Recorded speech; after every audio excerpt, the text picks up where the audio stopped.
में चुनाव हो रहे हैं और बीजेपी पार्टी प्रेसिडेंट का कहना है कि बीजेपी 4 लोगों के नेतृत्व में चुनाव लड़ रही है। उन्हीं में से एक हैं राजनाथ सिंह, पूर्व केंद्रीय मंत्री, पूर्व मुख्यमंत्री, पूर्व पार्टी प्रेसिडेंट। राजनाथ सिंह से हम जानने की कोशिश करेंगे यूपी में क्या है बीजेपी का चुनावी भविष्य और इस चुनावी दंगल में बीजेपी पीछे क्यों दिख रही है।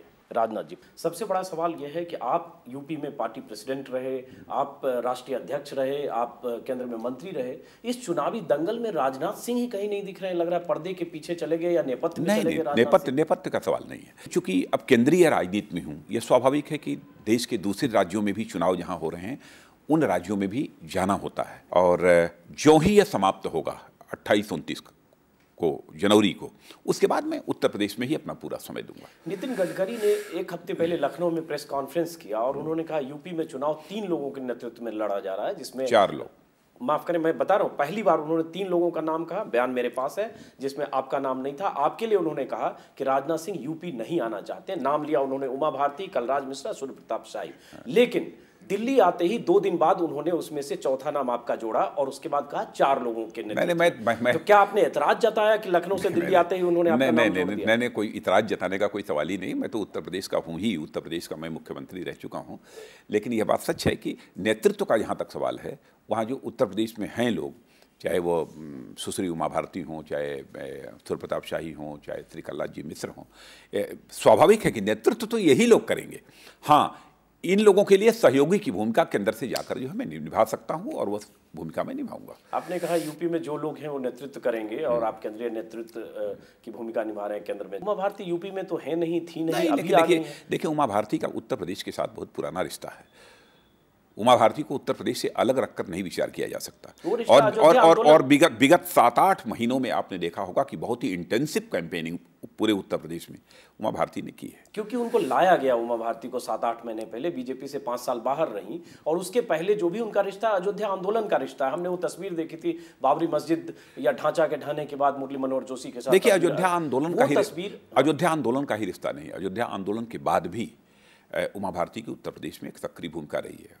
तो आपको लगता है उमा भारती की जरूरत थी आज बीजेपी को, कि बीजेपी की नैया बिना उमा भारती के राजनाथ सिंह जैसे दिग्गज या कलराज मिश्रा या सूर्य प्रताप शाही नहीं? देखिए, हमारा जहां तक सवाल है, मैंने तो जब 2002 में जब मैं केंद्रीय राजनीति में आया, उसी समय मैंने फैसला किया था और पूरे केंद्रीय नेतृत्व को इस बात की जानकारी है कि अब मैं उत्तर प्रदेश में मुख्यमंत्री बनने के लिए नहीं जाऊंगा। हाँ, उत्तर प्रदेश की जनता यदि कभी भी संकट की स्थिति में होगी और हमारा प्रदेश कभी संकट की स्थिति में होगा तो मैं निश्चित रूप से वहाँ पर पूरी मजबूती के साथ, ताकत के साथ अपने पांव जमाकर उत्तर प्रदेश की जनता के साथ खड़ा रहूंगा, क्योंकि उत्तर प्रदेश की जनता ने मुझे बेहद प्यार दिया है। तो आप कह रहे हैं कि मुख्यमंत्री के लिए उत्तर प्रदेश में कभी भी आप नहीं जाएंगे? आज के बाद राजनाथ सिंह चाहे 10 साल 20 साल जब भी चुनाव होंगे, आप कभी उत्तर प्रदेश की राजनीति में मुख्यमंत्री के तौर पर? लेकिन उत्तर प्रदेश की जनता की मैं सेवा करता रहूंगा, लेकिन मुख्यमंत्री के रूप में मैं सेवा नहीं करूंगा। यह हमारा फैसला 2002 में हो चुका था और आज 10 वर्षों के बाद भी उसे दोहरा रहा हूं, और कभी 15-20 वर्षों के बाद भी आप पूछेंगे तो यही जवाब होगा, क्योंकि राजनाथ सिंह जो एक बार बोलते हैं फिर उससे कभी मुकरते नहीं हैं। तो उत्तर प्रदेश की राजनीति या मुख्यमंत्री की कुर्सी से इतना मन खट्टा हो गया कि आप मन खट्टा नहीं, संकल्प ले लिया कि मैं उत्तर प्रदेश मन खट्टा नहीं हुआ है। हमारा ये कहना है कि जब मैं यहाँ चला आया हूँ तो स्वाभाविक रूप से जो लोग वहाँ पर काम कर रहे हैं उनको अवसर मिलना चाहिए, वो सब लोग काम करें। कौन लोग काम कर रहे हैं उत्तर प्रदेश में जिनको अवसर मिलना चाहिए? बहुत लोग हैं। हमारे श्री कलराज जी मिश्र हैं, सुश्री उमा भारती हैं, हमारे श्री सूर्य प्रताप शाही हैं, श्री ओम प्रकाश सिंह जी हैं, श्री विनय कटियार जी हैं, बहुत सारे लोग हैं वहाँ पर। तो अभी तक तो नितिन गडकरी ने 4 नाम लिए, आपने 5-6 बताए। नहीं, हमारा ये कहना है कि बहुत सारे लोग हैं, ऐसा नहीं है। लेकिन ये सारे लोग सवाल पूछना चाह रहे हैं और थोड़ा जवाब आप दिल से दीजिएगा। सब लोग सवाल पूछ रहे हैं कि इतने लोगों ने यूपी में काम किया जिनका आप नाम ले रहे हैं, जो 20 साल 25 साल से लोग हैं और 91 के बाद से बीजेपी को उत्थान से लेकर पतन में शामिल रहे हैं। ये सब लोग एक तरफ उमा भारती, एक तरफ एक एयर ड्रॉपिंग उमा भारती की सभी साथ हैं और लग रहा है एजेंडा उमा भारती आज सेट करेगी। अजय जी, किसी को बांटने की कोशिश मत करिए, सभी एक साथ हैं, पूरी तरह से एकजुट हैं और इस चुनावी मैदान में पूरी मजबूती के साथ खड़े हैं। उमा भारती के साथ आप सब लोग शामिल हैं इस चुनावी लड़ाई? सारे लोग एकजुट हैं। लेकिन बीजेपी के नेताओं में थोड़ी तकलीफ तो होगी कि कहां उमा भारती किसी को कोई जो 5 साल तक बीजेपी में नहीं रही, आपने देखा मध्य प्रदेश से यहाँ आई और आज लगता है चुनावी कमान उमा भारती संभाल रही है। बीजेपी का नेतृत्व यूपी में उमा भारती के रूप में दिखने लगा। किसी को प्रसन्नता नहीं है। मैं समझता हूँ कि उमा भारती के और भी लोग यदि जाकर जुड़ेंगे इस कैंपेन में और साथ यदि खड़े होंगे तो वो प्रसन्नता होगी। आपका राजनीतिक करियर बहुत लंबा है, आपने 40-35 साल राजनीति को देखा होगा, समझा होगा।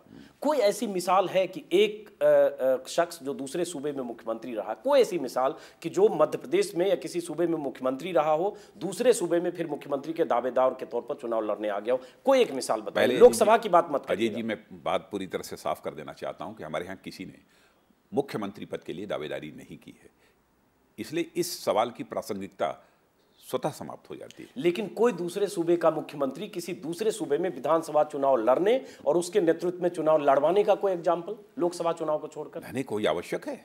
चुनाव लड़ने का जहाँ तक सवाल है कि मिसालें बनती हैं, मिसालें फिर दूसरी मिसालें खड़ी हो जाती हैं, इसमें कोई नई बात नहीं। तो लगता है बीजेपी को राजनाथ सिंह, कलराज मिश्रा, सूर्य प्रताप शाही, इन लोगों पर भरोसा नहीं था कि राजनाथ सिंह का नाम क्यों लेते हैं? राजनाथ सिंह तो आज से नहीं, लगभग 10 वर्षों से कह चुके हैं कि नहीं, उत्तर प्रदेश में मुख्यमंत्री के पद का दावेदार मैं न हूँ और न भविष्य में मैं रहूंगा। यह बात तो दो टूक शब्दों में कह चुका हूं, अनावश्यक मेरा नाम क्यों उसमें घसीटा जाता। उमा भारती को जब लाया गया यूपी 7-8 महीने पहले, और उमा भारती के हाथ में जब कमान देने जैसी सिचुएशन हुई, और पिछले हफ्ते जब उनकी उम्मीदवारी की घोषणा हुई चरखारी से, देखिए, आप लोगों से कोई मैं समझता हूं किसी के हाथ में कमान नहीं दी गई है, बल्कि वो अपनी सक्रिय भूमिका वहां पर निभा रही हैं और पार्टी के निर्देश पर अपनी सक्रिय भूमिका निभा रही हैं, और सामूहिक रूप से सभी लोग मिलजुल कर उत्तर प्रदेश के चुनावी अभियान की कमान को संभाल रहे हैं। उत्तर प्रदेश में उमा भारती को लाने, चुनाव लड़वाने और सामूहिक नेतृत्व में जो 4 नाम है उसमें उनका नाम जोड़ने के लिए आप लोगों से राय मशविरा किया गया, सलाह ली गई कि कैसा रहेगा ये स्ट्रेटजी के तौर पर? बिल्कुल सलाह ली गई। उमा भारती जी को लगाया जाए, मैंने कहा बिल्कुल लगाया जाना चाहिए। तो आपको लगता है कि उमा भारती के आने के बाद जिस ढंग से माहौल गरमाया है अचानक, उसके बाद लगता है कि बीजेपी को उमा भारती से बहुत फायदा मिलेगा? बिल्कुल, निश्चित रूप से मिलेगा। उस फायदे मिलने की बुनियाद क्या है, सिवाय इसके कि लोधी हैं, लोध वोट बैंक है और फायर ब्रांड नेता? देखिए, भारतीय जनता पार्टी का जहां तक संबंध है, भारतीय जनता पार्टी एक विचारधारा वाली राजनीतिक पार्टी है। जाति, पंथ अथवा मजहब की राजनीति करने वाली राजनीतिक पार्टी नहीं है। यदि यह राजनीतिक पार्टी है तो इंसाफ और इंसानियत की राजनीति करने वाली पार्टी। इंसाफ, इंसानियत, विचारधारा, सिद्धांत, सारी बातें आपने की। बाबू सिंह कुशवाहा इसमें कहां टिकते हैं? बाबू सिंह कुशवाहा का अब चैप्टर क्लोज हो चुका है, उस पर चर्चा करने का कोई औचित्य नहीं है। नहीं, बहुत बड़ी बात है, बाबू सिंह कुशवाहा को शामिल करते हैं और उसके बाद प्रेस कॉन्फ्रेंस होता है। स्वयं उन्होंने अपनी तरफ से पहल की कि हमारी सदस्यता जो है तब तक के लिए निलंबित रखी जाए, स्थगित कर दी जाए जब तक कि मैं दोष मुक्त नहीं हो जाता हूं, इसलिए वो चैप्टर क्लोज हो चुका है। कहा गया कि राजनाथ सिंह से लेकर अरुण जेटली से लेकर सुषमा स्वराज से लेकर आडवाणी तक सारे लोग नाराज थे और इस नाराजगी की वजह बीजेपी नेतृत्व के कदम पीछे खींचने पड़े और ऐसा बीच का रास्ता निकला कि कुशवाहा जी खुद ही कहें कि हम। अजय जी, मैं समझता हूं कि जो चैप्टर पूरी तरह से क्लोज हो चुका है, जो अध्याय बंद हो चुका है, अब उस संबंध में चर्चा करने का कोई मतलब नहीं है। बाबू सिंह कुशवाहा लगता है कमजोर नस हैं जिसके बारे में बीजेपी के नेता बात नहीं करना चाहिए। कमजोर अथवा मजबूत नस की बात नहीं है, जो अध्याय समाप्त हो चुका है उस पर चर्चा करने का क्या मतलब है? अच्छा, आपने कहा कि नितिन गडकरी जो भी करते हैं लोगों से राय मशविरा करके करते हैं। आपने कहा कि उमा भारती के बारे में भी आपसे राय मशविरा किया गया। हालांकि बाहर परसेप्शन यह है कि राजनाथ सिंह जैसे दिग्गज नेता की भी पार्टी में नहीं चल रही है, नहीं सुनी जा रही है। ये किसने कह दिया अजीत जी आपसे कि नहीं चलती है? इसमें एक बात कही जा रही है कि आप अपने बेटे के लिए, पंकज सिंह के लिए टिकट चाहते थे और उन्हें तक टिकट आप नहीं दिलवा पा रहे हैं। मैं समझता हूँ इसका सही उत्तर कोई दे सकता है तो हमारे राष्ट्रीय अध्यक्ष दे सकते हैं, इसका सही उत्तर कोई दे सकता है तो हमारे नेता प्रतिपक्ष लोकसभा, नेता प्रतिपक्ष राज्यसभा, ये सब सारे लोग दे सकते हैं, अथवा उत्तर प्रदेश का जो नेतृत्व है जो जानता है कि सच्चाई क्या है वो कर सकता है।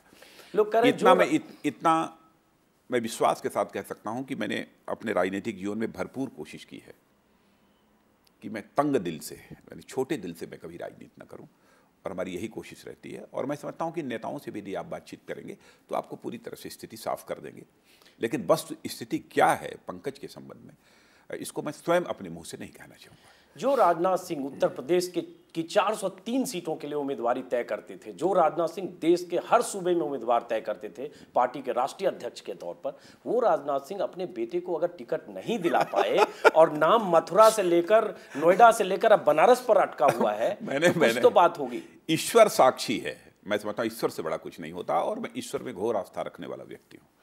ईश्वर साक्षी है इस बात का कि मैंने कभी कोशिश नहीं की, और कोई यह नहीं कह सकता है, हमारी राजनीतिक पार्टी का कोई एक व्यक्ति नहीं कह सकता इस बात को कि राजनाथ सिंह ने कभी कहा हो कि हमारे बेटे पंकज सिंह को टिकट दिया जाए। अच्छा, आप अपने बेटे को टिकट चाहते हैं अपने बेटे के लिए या नहीं? कौन? आप चाहते हैं या नहीं कि पंकज सिंह को टिकट मिले, चुनाव लड़ें? नहीं नहीं, चाहने न चाहने का सवाल नहीं है। जो अपना पुत्र है, पुत्र किसी क्षेत्र में काम करे, आगे बढ़े, ये तो हर पिता की स्वाभाविक रूप से इच्छा रहती है। लेकिन साथ ही साथ यदि हम सामाजिक जीवन में काम कर रहे हैं, सामाजिक जीवन में अपनी भूमिका निभा रहे हैं, तो कुछ मर्यादाएं होती हैं, उन मर्यादाओं का भी पालन करना चाहिए। एक सवाल उठता है, आपने कहा कि आपने 2002 में ही कह दिया था कि आप यूपी दोबारा नहीं आएंगे, लेकिन एक बहुत बड़ा मुख्यमंत्री बनने के लिए नहीं आएंगे, उत्तर प्रदेश की जनता की सेवा के लिए तो मैं बराबर खड़ा रहूंगा, आजीवन खड़ा रहूंगा। एक आरोप, बहुत बड़ा आरोप राजनाथ जी आप पर भी लगता है, जो आपके विरोधी हैं, वो कहते हैं कि राजनाथ सिंह जब यूपी में पार्टी के प्रेसिडेंट बने थे 97 में, बीजेपी के पतन का दौर उसी समय से शुरू हुआ और धीरे धीरे बीजेपी रसातल की तरफ अगर बढ़ी, तो उसमें राजनाथ सिंह एकमात्र आदमी है जो बहुत बड़े जिम्मेदार हैं। मैंने ये तो मैं समझता हूँ कि ऐसा नहीं कहेंगे, क्योंकि हमारे उत्तर प्रदेश के लोग सच बोलते हैं, इसलिए कभी नहीं कहेंगे ऐसा। क्योंकि 97 में जब मैं अध्यक्ष बना था, उसके बाद जो लोकसभा का चुनाव हुआ था, तो लोकसभा के चुनाव में भारतीय जनता पार्टी को 58 संसदीय सीटों पर विजय प्राप्त हुई थी। लेकिन जब आप पार्टी अध्यक्ष थे, वही दौर था जब कल्याण सिंह की सरकार बनाने के लिए बीजेपी ने जो जो काम किए, कहते हैं कि अगर उसको कहें कि राजनीतिक कुकर्म की परिभाषा में, वो सारे साम दाम दंड भेद सब अपनाए गए। राजनीतिक कुकर्म नहीं, पार्टियां तोड़ी गई और सबको सब मंत्री बनाया गया। पार्टियां तोड़ी नहीं गई, सिंगल लार्जेस्ट पार्टी वहां की भारतीय जनता पार्टी थी। लेकिन भयंकर रूप से दल बदल कराया गया और जैम्बो मंत्रिमंडल दल बदल नहीं आते जाओ, मंत्री बनते जाओ, कुर्सी लेते जाओ। और आज भी बतला देना चाहता हूं अजीत जी, एक फूटी कौड़ी भी किसी को नहीं दी गई थी। सारी पार्टियां उस समय टूटी और टूटने के बाद भारतीय जनता पार्टी के साथ आकर मिली। हाँ, जब वो टूटी तब मैंने जरूर यह आग्रह किया था कि आप लोग भारतीय जनता पार्टी को अपना सहयोग दीजिए। अध्यक्ष होने के नाते यह भूमिका मैंने निभाई थी, मैं ये कहना चाहता। अजीत जी, मैं कहना चाहता हूं, जो मैं कह रहा हूं ना, जल्दी किसी को विश्वास नहीं होगा, लेकिन लोग यही मानते हैं। जल्दी मैं जानता हूं उस समय पहली बार जानता हूं, क्योंकि आज राजनीतिक क्षेत्र में लोगों की जो जिस प्रकार की लोग भूमिका देख रहे हैं, उस कारण मेरी बात पर पूरी तरह से यकीन नहीं होगा। वो दौर था, अटल जी का दौर था और बीजेपी को कहा जाता था साफ सुथरी छवि, चाल चलित चेहरा, वही दौर था। और पहली बार बीजेपी को डेंट अगर लगा तो यूपी में लगा, और यूपी में लगा तब जब ऐसे तमाम एक ही बात मैं कहना चाहता हूं, यदि पार्टियों को तोड़कर और उन्हें भारतीय जनता पार्टी के साथ खड़ा करके यदि हमने सरकार जी बनाई होती, तो मुख्यमंत्री बनने के बाद मैंने 2-3 लोगों को मंत्रिमंडल से बाहर न किया होता। मैं समझता हूं कि इतना ही पर्याप्त है समझने के लिए। अच्छा, आप पार्टी अध्यक्ष थे 97 में, उसके बाद आप मुख्यमंत्री भी बने। उसके बाद जो यूपी में चुनाव हुआ, 96 में 174 सीटें थी बीजेपी की, 2002 में 88 सीटें, और वो तब जब आप यूपी के मुख्यमंत्री थे। 174 से 88 मतलब आधी सीटों पर अगर हुई, तो उस समय एक तरह से चुनाव आपके नेतृत्व में लड़ा गया। हाँ, सच्चाई है कि हमारे नेतृत्व में लड़ा गया, लेकिन उस समय पार्टी की हालत पहले जैसी नहीं रह गई थी और मुझे काम करने के लिए केवल बामुश्किल 9-10 महीने का समय मिला था, इससे अधिक का समय नहीं मिला था। और कल्याण सिंह जी भी उसके पहले पार्टी से निकाले जा चुके थे और हर विधानसभा क्षेत्र में उन्होंने भी उस समय प्रत्याशी खड़े किए थे। इस सच्चाई को भी किसी को भूलना नहीं चाहिए। और फिर जब आप पार्टी प्रेसिडेंट थे, तब यूपी में जब चुनाव हुए 2007 में, जैसे मान लीजिए यदि कोई यह आरोप लगाता है, तो मैं अजीत जी से पूछना चाहूंगा कि हमारा कोई एक एक्शन हमको यह बतला दें जिसके कारण पार्टी को क्षति पहुंची हो हमारे पूरे राजनीतिक जीवन में, तो इस राजनीति को ठोकर मारकर मैं घर बैठ जाऊंगा, जनता की अदालत में कभी चेहरा दिखाने के लिए नहीं आऊंगा।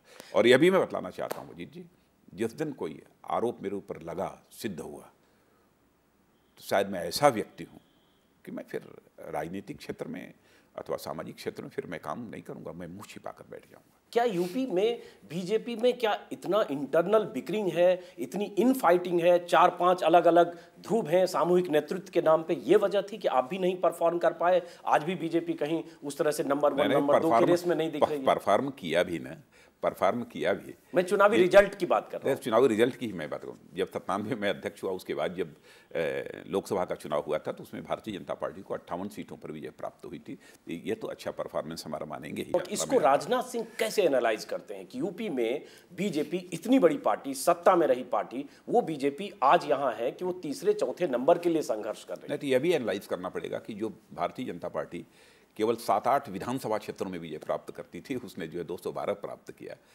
और जो 212 प्राप्त किया, आज वो भारतीय जनता पार्टी पिछले चुनाव में 51 सीटों पर ही केवल विजय हासिल कर पाई। ये केवल भारतीय जनता पार्टी के साथ नहीं।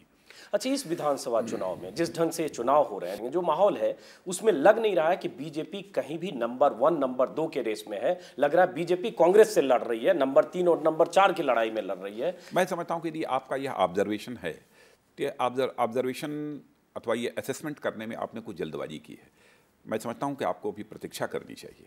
आपके हिसाब से क्या लगता है? और भारतीय जनता पार्टी का जहां तक सवाल है, हम लोग अपना यह लक्ष्य निर्धारित करके कदम आगे बढ़ा रहे हैं कि भारतीय जनता पार्टी को स्पष्ट बहुमत हासिल हो। आपको लग रहा है यूपी में स्पष्ट बहुमत मिलेगा बीजेपी को? प्रयत्न हम लोगों का यही है, स्पष्ट बहुमत। स्पष्ट बहुमत का लक्ष्य सामने रखकर। जब बीजेपी शीर्ष पर थी 93 में, तब भी बीजेपी स्पष्ट बहुमत नहीं मिली। नहीं, अभी ऐसी स्थिति क्या है? लेकिन 91 में तो स्पष्ट 91 में वो माहौल अलग था। वो माहौल राम जन्मभूमि का था, अडवाणी फैक्टर था, बहुत सारे फैक्टर। वैसे ही अब उत्तर प्रदेश की जनता Samajwadi party, Bahujan Samaj party, Congress party, इन सब सारे लोगों से पूरी तरह से ऊब चुकी है। और जनता जब कंपैरिजन करती है, जैसे भ्रष्टाचार का सवाल है, भ्रष्टाचार के सवाल को लेकर जिस तरीके से कैंपेन अन्ना हजारे के द्वारा चलाया गया है, मैं समझता हूं कि इधर 20-25-30 वर्षों में इस प्रकार का कैंपेन कभी नहीं चलाया गया है। तो इस सवाल को भी ध्यान में रखकर यदि लोग तुलना करते हैं तो स्वाभाविक रूप से इस नतीजे पर पहुंचते हैं कि अपेक्षाकृत बेहतर राजनीतिक पार्टी यदि कोई है तो भारतीय जनता पार्टी है। इसलिए मैं कह रहा हूं कि भारतीय जनता पार्टी एक नेचुरल चॉइस उत्तर प्रदेश की और इस देश की जनता की बनेगी। राजनाथ जी, ये बताइए, यूपी में जो जिस ढंग से चुनावी माहौल है, जो मैं कह रहा हूं, जिसको आप नहीं मान रहे कि बीजेपी तीसरे चौथे नंबर पर दिख रही है, आप नहीं मान रहे, आपके हिसाब से स्पष्ट बहुमत मिलेगा। लेकिन अगर स्पष्ट बहुमत नहीं मिला तो क्या बीजेपी एक बार फिर से मायावती के साथ किसी तरह का गठबंधन करेगी? कोई सवाल ही नहीं पैदा होता। किसी के साथ गठबंधन नहीं होगा। किसी की सरकार बनाने के लिए हम किसी का सहयोग नहीं करेंगे। भारतीय जनता पार्टी को जो जनादेश प्राप्त होगा उस जनादेश का सम्मान करेगी। यदि हमें जनादेश प्राप्त होता है सरकार चलाने का तो हम सरकार बनाएंगे, नहीं प्राप्त होता है तो सशक्त एवं प्रभावी विपक्ष की भूमिका का निर्वाह करेंगे और उत्तर प्रदेश की जनता के पहरेदार के रूप में अपनी भूमिका निभाएंगे। लेकिन उसके पहले भी 3 बार जब आपने मायावती का समर्थन किया तो कभी जनादेश ये तो मिला नहीं कि आप मायावती का समर्थन करिए। देखिए 2002 के पहले अगर देखें तो आप में और बीएसपी में जबरदस्त बिटरनेस था। देखिए वह एक प्रकार का एक्सपेरिमेंट था जो हमारे नेतृत्व ने उस समय किया था। 3 बार 3 तरह से एक्सपेरिमेंट किया, 6-6 महीना का कॉन्ट्रैक्ट। वैसे मैं बता दूं आपको, तीसरी बार का जहां तक सवाल है, तब तक मैं भी अपनी कुछ प्रभावी भूमिका निभाने की स्थिति में पहुंच गया था क्योंकि मैं मुख्यमंत्री रह चुका था। उस समय भी व्यक्तिगत रूप से मैं इस मत का नहीं था, लेकिन पार्टी ने एक फैसला कर लिया तो स्वाभाविक है पार्टी का जो फैसला हो गया मैं उसके साथ था। लेकिन कभी कभी आदमी होता है ना, आप किसी लेबोरेटरी में जाकर कोई एक्सपेरिमेंट करें तो एक्सपेरिमेंट में आप 10 ऑब्जर्वेशन लेते हैं, बहुत सारी चीजें होती हैं। हाँ, तो रिजल्ट भी निकालते हैं, तो लेकिन प्रोबेबिलिटी ऑफ एरर रहती है। अभी तो बीजेपी की लेबोरेटरी में बहुत प्रयोगधर्मी टाइप के पार्टी अध्यक्ष है नितिन गडकरी जी, बहुत तरह के प्रयोग कर रहे हैं। हो सकता है एक बार फिर से नया प्रयोग करें कि चलो चौथी बार एक बार फिर से देखते हैं बीएसपी के साथ। नहीं, कोई सवाल ही नहीं। यह जो बात मैं कह रहा हूँ सबसे बातचीत करने के बाद जो सबकी सहमत के आधार पर ही